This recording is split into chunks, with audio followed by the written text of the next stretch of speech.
Okay, so four lines from the bottom, 118b. Ohel Moed, the attentive meeting was Shenova Givon, how many years?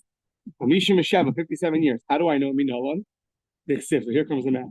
Vahi Kaskiros Aaron Elokim. So this is talking about when the Aaron was captured and then brought back from the Plishtim.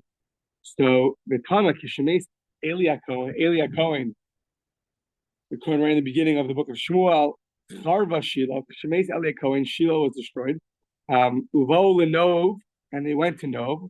Ukishemei Shmuel Haramasi Charva Nov. After Shmuel died, the Nov was destroyed. Ubo Legil, and they got to Givon of Siv. Vahimi Yom Shabasa Aaron Bikiris Yarim. Vayirbu Hayamim. Vayu Esrim Shana. Vayinu Kol Beis Shalach Resham. For those 20 years they were there, the Jews followed Hashem. Okay, so now, Hani Esrim Shana. So let's divide up these years. These 20 years, Eser Shana Shemalach Shmuel, that's Shmuel. Eser Shana Shemalach Shmuel Ba'atzmo. There's a period of time where Shmuel didn't have a king, so he himself actually ruled. That was 10 years. The Shana Shemalach,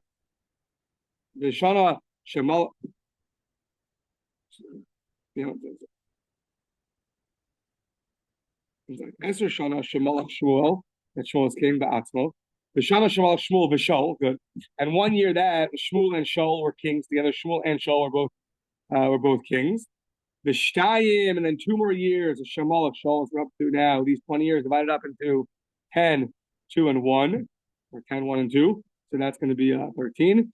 Shemalach Shaul, V'Sheva the David, and then 7 years that David was in Hebron. He was king in Hebron. So now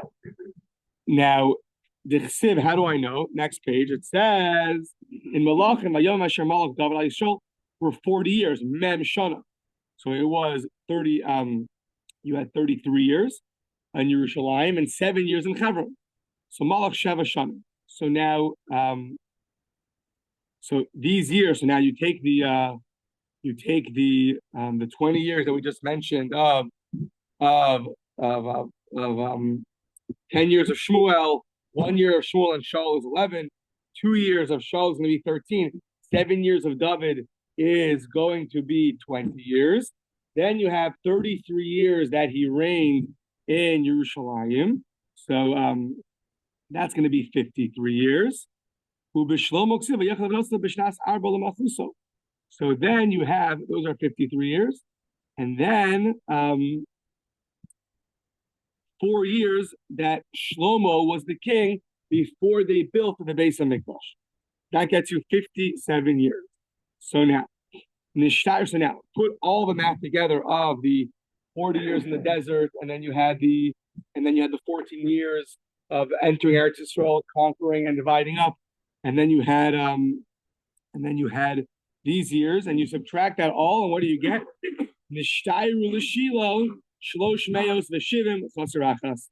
You got your 57 of what we were looking into right now was in Nov and Givon, and then when you do the math of how long they were in the desert, plus how long they were in Eretz Yisrael dividing and conquering, plus how many years they were in Nov and Givon, what remains is 370 minus 1 is 369, and that's how long they were in Shiloh.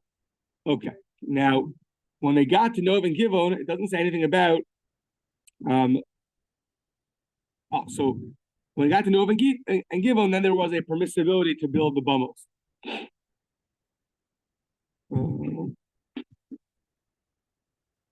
Yeah.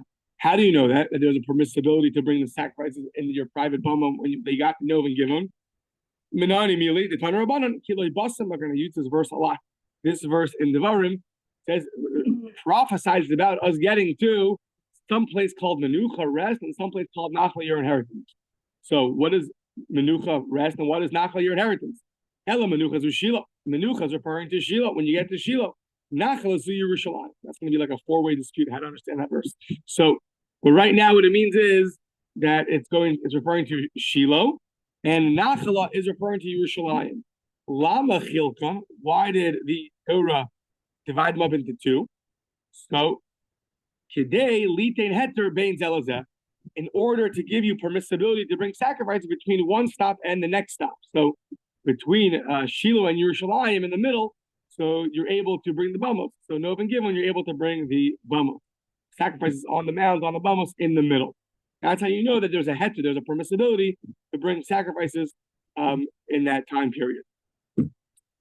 Now, Meiser Sheni Nami, listen. If you look at the Mishnah, it did not say that we're able to eat Meiser Sheni when we were at Nov and Givon. It only said that you're able to eat Meiser Sheni when you were in Shiloh.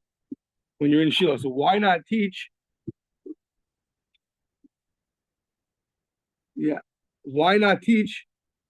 Yeah, the Mishnah says that you would eat the lesser holy sacrifices, the holy ones inside the curtain, less holy ones outside, and you would eat them any place you would be able to see the tabernacle, see Shiloh.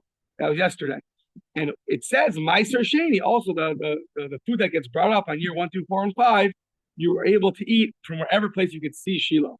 But when the next part of the Mishnah got to Nov and Givon, it says you eat the holy sacrifices inside the curtains and the less holy sacrifices outside.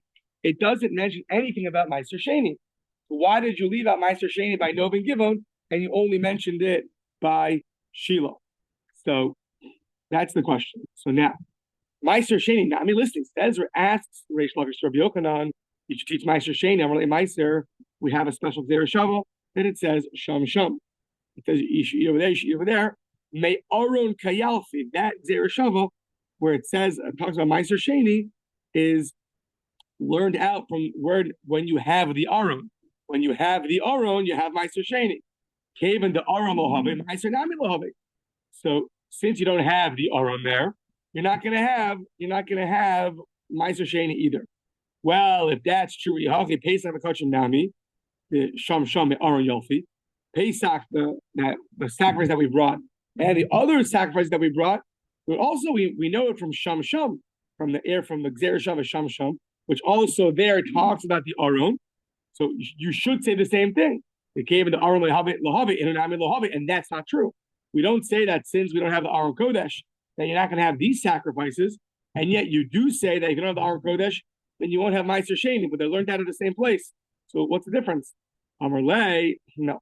Amar Lach Hamani Rabbi Shimon he. That's the opinion of Rabbi Shimon. The Amar Av Tzibur Lo Hikrivu Ella Pesach V'Chovos HaKavul Lehem Zman. Abal Chovos She'en Kavul Lehem Zman Hacha V'Hacha Lo Karev.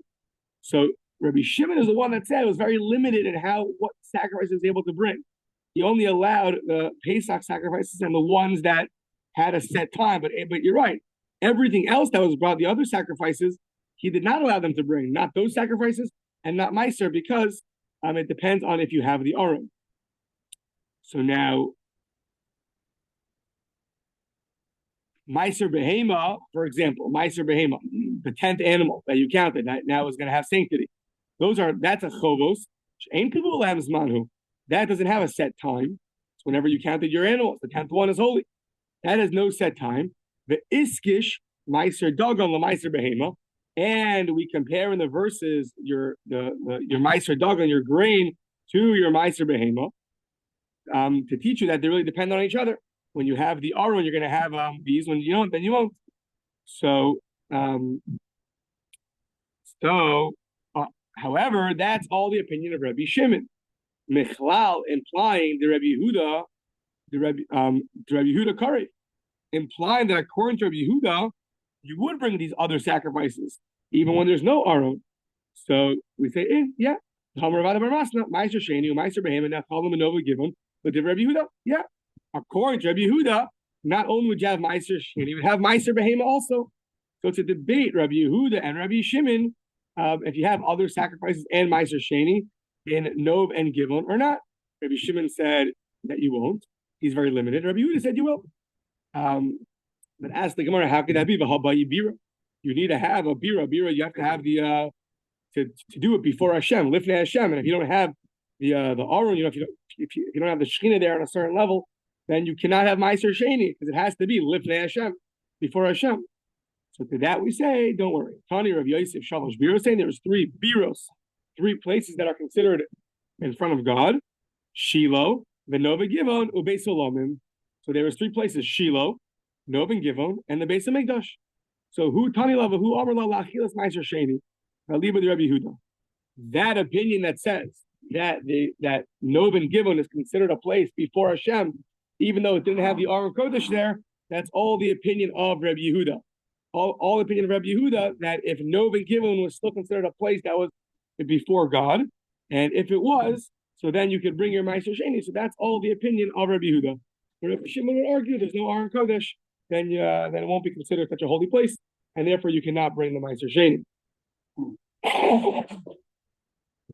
Now, the next part is going to use this verse once again in Devarim.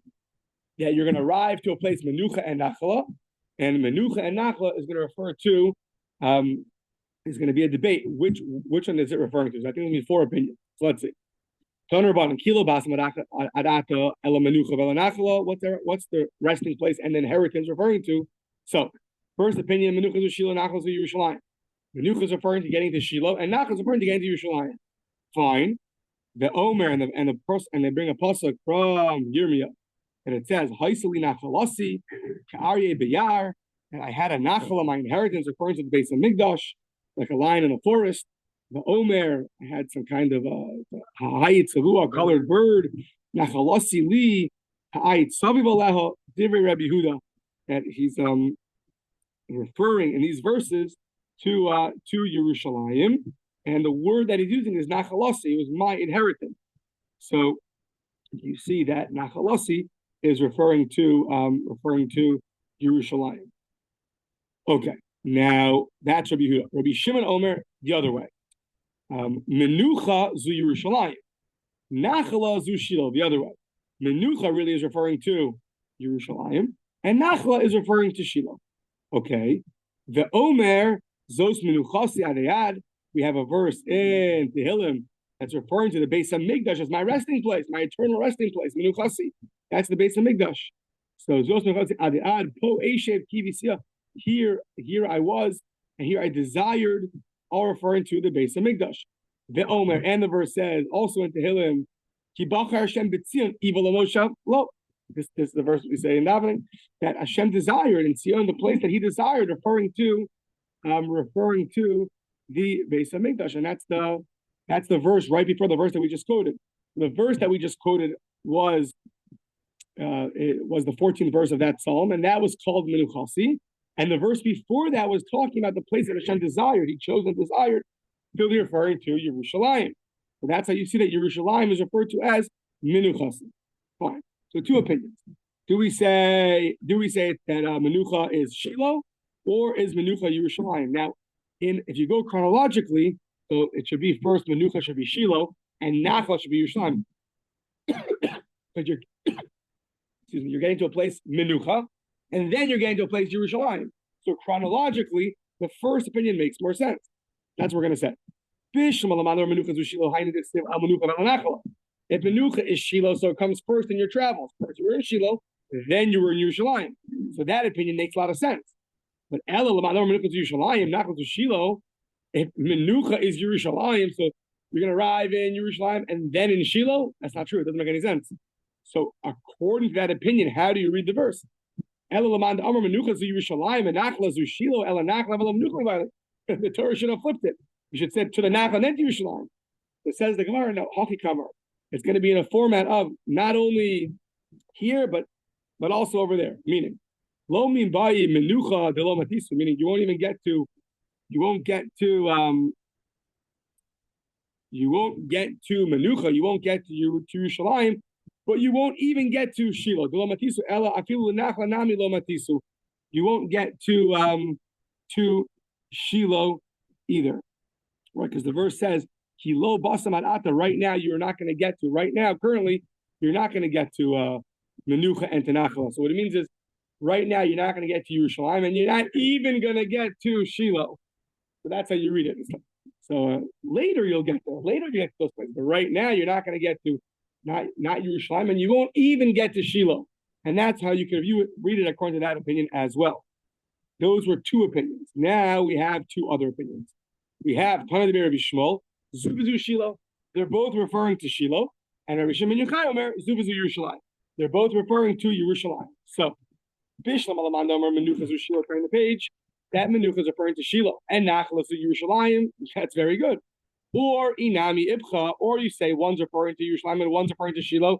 It's very good because the Torah referred to them as two different places. Dichsiv, Ela Menucha, V'Ela Nachla. So it's referring to as one is the Menucha and one is the Nachla. So that's very good.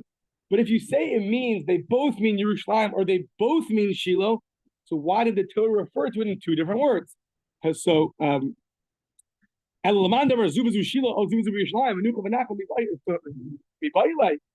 is it teaching referring to the same place with two different in two different words, menucha and nachla? Just use one or use the other. So we say kasha. You're right. That's a difficulty. Yeah. So okay. So now, now according to this opinion, this was the opinion of Rabbi Shmuel. Rabbi Shmuel that it says Zubazu Shiloh. So I understand the word menucha, it's resting, dinachu mekibush. They rested from conquering Eretz Yisrael. And nachala, depalgu hasam nachalos. And nachala makes sense because they divided up the nachalos, the land. So they say, Vayichalik lehem Yeshua. People have gorel b'Shiloh, and it was in Shiloh that they divided up the land. He made a gorel, he made a lottery, and they divided up which tribe gets which land. Al pi Hashem. Fine. So that I understand how these two words can refer to Shiloh. But El Laman Damar Zivu Yerushalayim, they're both referring to Yerushalayim. Well, Bishlam and Nachla is a Nachla Salamim. It means an inheritance, an internal inheritance. It's ours forever. Yeah, contrary to other people's opinions. Yeah, it's ours, at least it's our opinion. Yeah, so no, it's ours forever. So that's good. Nachla makes sense. But why is Yerushalayim called Menucha? Menucha, Mayim Menucha. It means Menucha's Aron. It's referring to the resting of the Aron. That the Aron, once it got to Yerushalayim, it now could rest. So those two words also fit very nicely with if it's referring to Yerushalayim. Fine. Now, according to the second opinion of Rishon Bar Yochai, that says it's both referring to Yerushalayim. So Bishlam Adam Razuz Yerushalayim. Aval Shiloh have a Sharia bamos, but in Shiloh we allowed to build mounds and sacrifice on the bamos.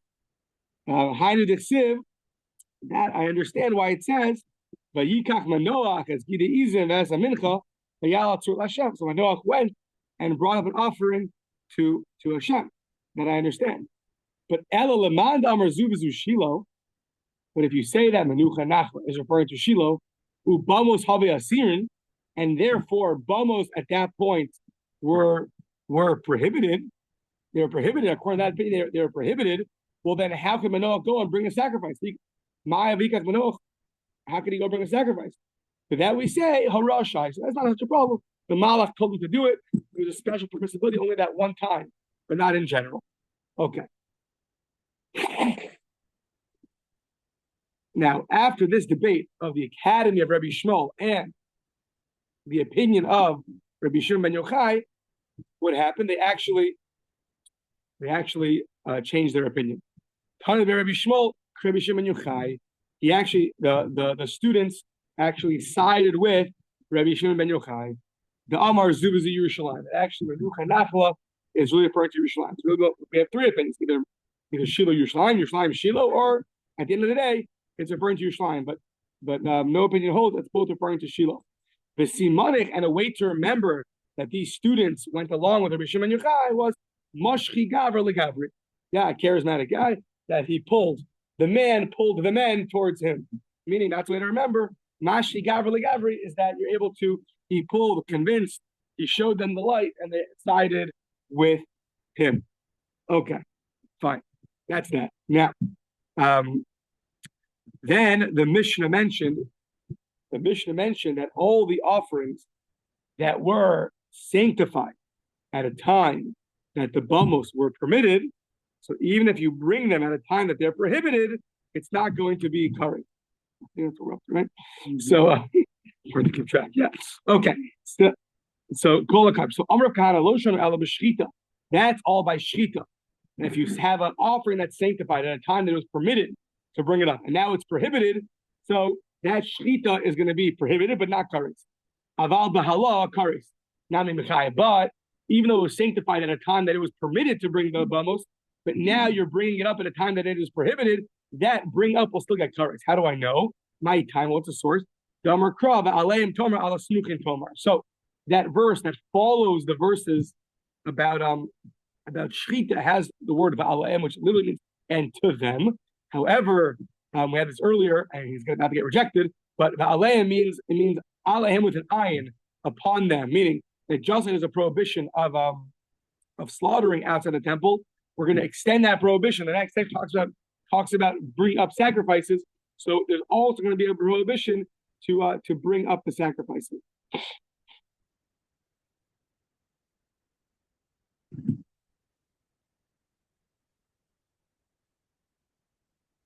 Yeah, so that verse, Va'aleim, tells you that just like at some point there's a prohibition of slaughtering outside the temple, so Va'aleim, bringing up a sacrifice, is also going to cause one to get kares, even though it was sanctified during a time of permissibility of the bamos.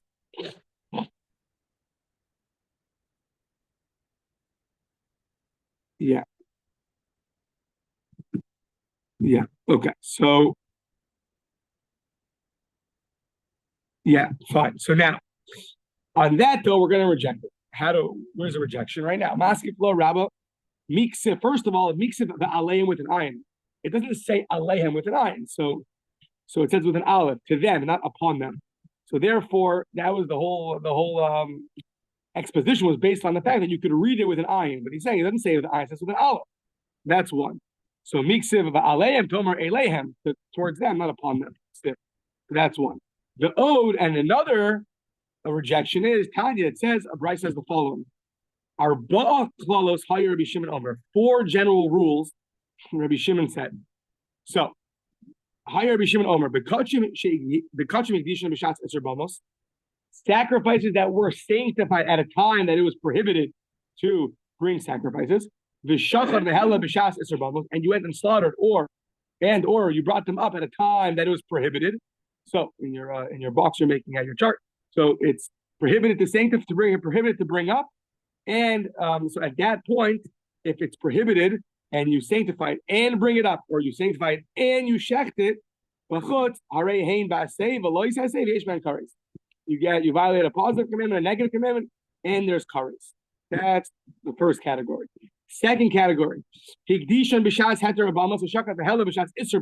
now, you sanctified it at a time where it was permissible to bring the sacrifices on the bamos.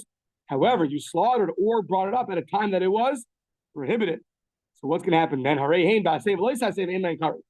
You violated a positive commandment and a negative commandment, but there is no kares. That's 2. So that right away just rejected what we said earlier, that even though you sanctified it when it was permitted, but if you brought it up, it's going to be kares. We see in the Brisa, not like that, that there's not going to be kares in that case. Category number 3, hikdishon b'shas iser bamos. You sanctified at a time where it was prohibited to bring sacrifices, and now the shachar the hela b'chutz b'shas heter bamos, and then you slaughtered it or you brought it up at a time that it was permitted to sacrifice, but it was sanctified when it was prohibited. So harei hein ba'aseh is just a negative, it's just a positive prohibition. The ein bahan below sasen, there's no negative prohibition. Category number 4, hikdishon b'shas heter bamos. If you sanctified it when it was permitted, and you slaughtered and brought it up when it was permitted, then you're good to go. You're potter friendly. You're exempt from anything. You did nothing wrong. But you see, category number 2 clearly stated that if you sanctified an animal when it was permitted to bring up the sacrifices, and then you brought it up at a time that it was prohibited, that you do not get kares. So that's against what the Amora Rav Kahana said. If a brisa against the Amora Rav Kahana, so what happens to him is Yufta Rav Kahana Yufta. Yeah. No, getting back up after a double KO. Okay. Then we had toward the end of the Mishnah, it mentioned a number of differences between a public mound and a private mound. So we had all of these differences. You had a smicha, you have to lean on it, and you have to slaughter in the north, and you have to put blood around it, and you have to wave it, and you have to bring up the sacrifice towards it. So all those cases were differences between a private and a public mound. So now, how do I know? So smicha lifnei Hashem. Now we're going to say lifnei Hashem before God, and the assumption is that it's only going to be before God when it's in a public mound, but in your private backyard, it's not considered before God. That's the going assumption. So smicha lifnei Hashem. Oh, it says before God. V'samach lifnei Hashem v'samach. You have to do it, lean on it in front of Hashem. It's only in a public mound. Shechita safon, slaughtering in the north. Dichsiv sifona lifnei Hashem, before Hashem. It's only in a public mound. Matanos savit, got to put matanos around. Got to put the blood around. Dichsiv v'zarach alam mizbeach savit. Okay, that's only on the altar. It's only in a public mound. You have an altar, not on a private mound. Tenufa, wave it. Dichsiv v'hein v'kohen lifnei Hashem. You wave it before Hashem. Oh, only in a public mound, not on a private mound. And Hagash, you bring up the sacrifice towards it. Dichsiv v'higish alam mizbeach. You bring it towards the altar. The altar is only found by a public mound and not by a private mound. Then Rabbi Yehuda said that he said there is no mincha by a bama. That he held, this is a debate, that there's no mincha offering when it came to the mounds, and then he listed that you could do the kihun, that you could be even a non-Kohen can bring on a bama. You don't have to have a Kohen. The klishares, and you could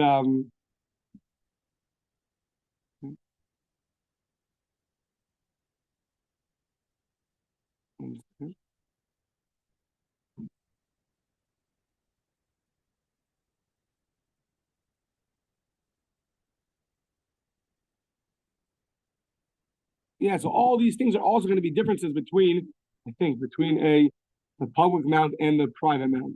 Let's see. So it says, Rabbi Yehuda Omer ein mincha b'bama. Amar Rav Sheshes, the different Omer yesh mincha b'bama, the yesh ofos b'bama. So Rav Sheshes says, according to the opinion that says you could bring a flower offering by a mound, you could also bring a bird on a mound. And the different Omer ein mincha b'bama ein ofos b'bama.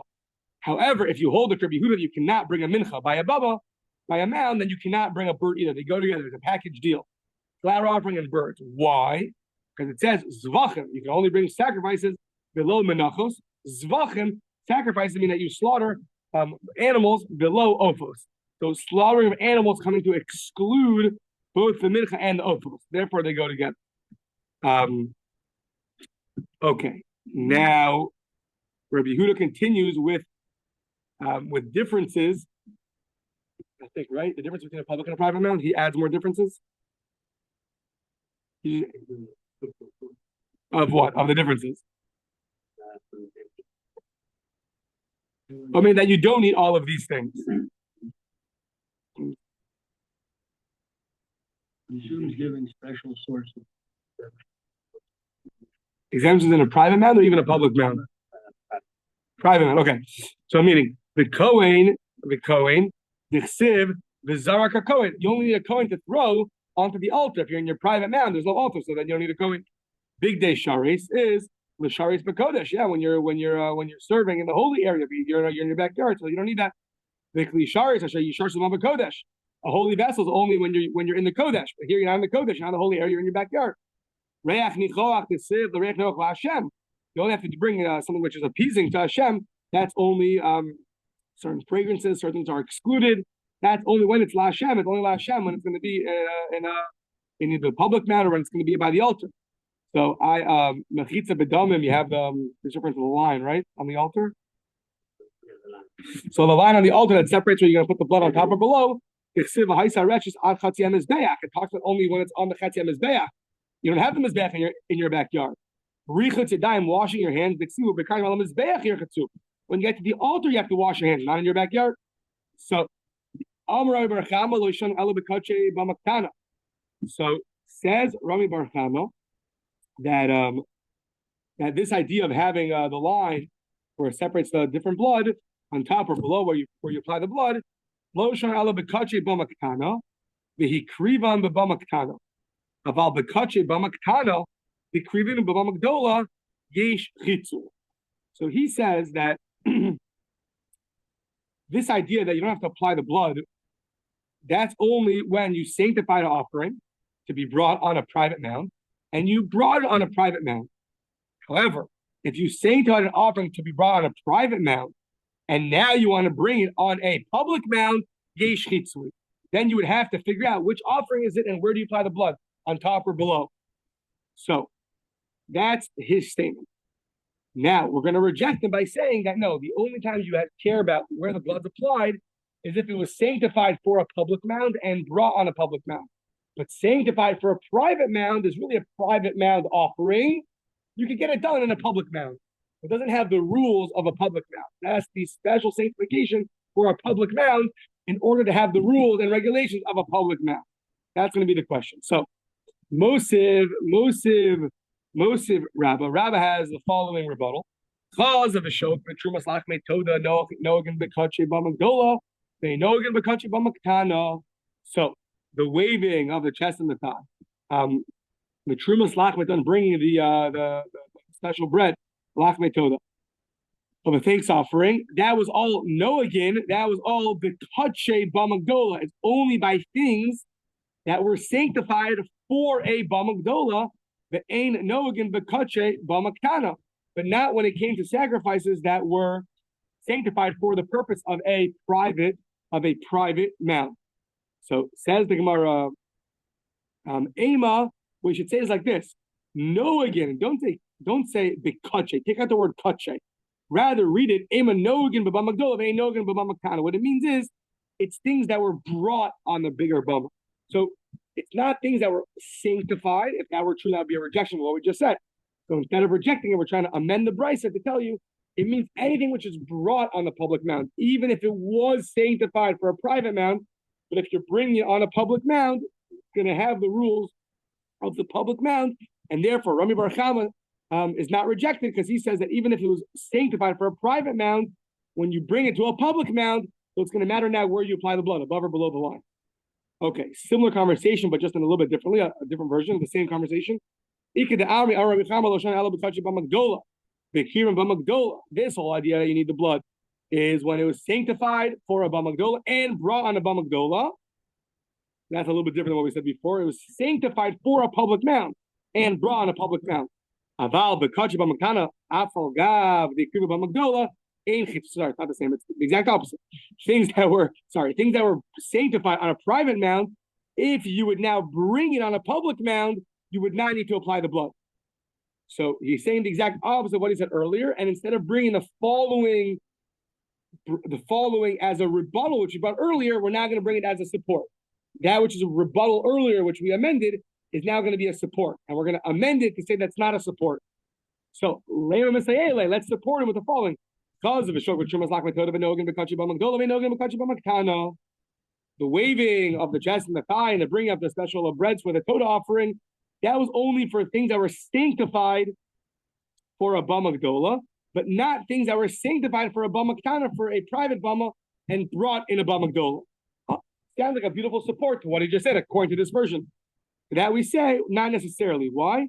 Because if you take out the word kache, it's referring to Ema, no again, Baba Magdola, the ain't no again, Baba Maktana. It's just things that were just brought on a Baba Magdola. Anything brought on a Baba Magdola is going to have these rules, even if it was sanctified for a Baba Maktana. So since you could amend the brisa in this way, it's not necessarily a full-blown proof to Ryan Bar Chama. Fine. Now all of this is going to be upliga de Rebbe Elazar. It's all going to be a dispute on Rebbe Elazar. I'm Rebbe Elazar. You take something which, let's say an ola of a private mound, and now you bring it within the curtains of a public mound. So kaltu mechitzas, the walls, the curtains, so to speak, they absorb it. Now it's going to have its sanctity, even though it was sanctified for a private mound. But once it enters now into the holy area of the public mound inside the curtains, so then it's going to have that sanctity, even though it was sanctified for a private mound. So according to the second version, Rabbi Bar Chama is going to be against Rabbi Elazar. According to the first version, he's aligned with him. According to the second version, he's at odds with him. So now, this idea that when you bring something from a private mound into a public mound, and now the mechitzos, the walls, the curtains, are going to absorb it and give it its sanctity.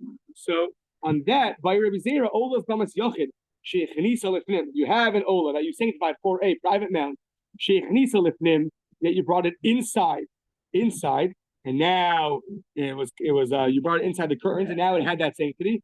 But now you brought it back outside. So now, how do you view that? Mahu, next page. Mi Amrinan cave in the Eilik Kalkala Mechitasa. Since at one point it entered for a period of time, it contained and absorbed it, and it gave it that sanctity. Odilma, no. Came in the Hadar. Once it left, it went back to its old sanctity. So says the Gemara, one second. That question, is that not a debate? La v'hainu plukta the Rabba of Rabbi Yosef. Is that not a debate? Rabba and Rabbi Yosef, as they taught in the first mission of Me'ilah, as follows. You have sacrifices that are very holy. The holy are supposed to be slaughtered where? By the north of the altar, right? So here's the altar. This is in the south, the north. Parallel to the altar where you sacrifice it. If you went and you sacrificed it and you slaughtered it in the south, what's the halacha? Kache kadashim sheshachtan b'darom. You slaughter them in the south, molin bahem. There is still going to be me'ilah. They're still going to have me'ilah. However, so now, molin bahem, and now the ibailahu. So now, different version problems. And now we ask, alu mahu sheyardu.